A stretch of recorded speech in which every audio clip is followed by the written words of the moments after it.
So as you climb the corporate ladder and accelerate your career, I spoke about how you have to work smart, make every move count. But I also talked earlier in the week about when you become labeled a threat, you can become a target. So this is where you really need to mature your career wisdom and really not be naive and bring some good, solid judgment and common sense to making decisions. I know a lot of people tell you that you need to tell your boss your career plans so they can help you and get you there. They can't help you if they don't know where you want to go.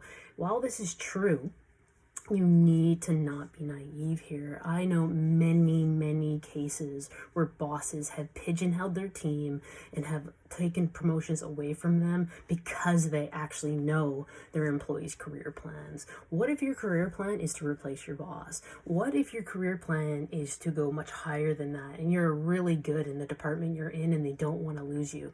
Have you just created an enemy or someone that's going to interfere with your plans? So sometimes the less people know, the less they can interfere. This is where you need to make the judgment in sharing your career plans. The higher you rise, your competition's going to want to know what your career plans and career goals are. So either they can get to them before you, so they get the kind of the first person advantage, or they will try to sabotage you along the way. And your boss could be one of these people that does not help you. So you need to bring that judge of character to assess whether they are a trustworthy person. I have an entire module dedicated to maturing your career wisdom and really helping you read a room, read people's motivations, and whether they can be trustworthy or not. So again, stay tuned for more information as I release from my group coaching program, Hidden Ladders, the Path to Climbing Corporate.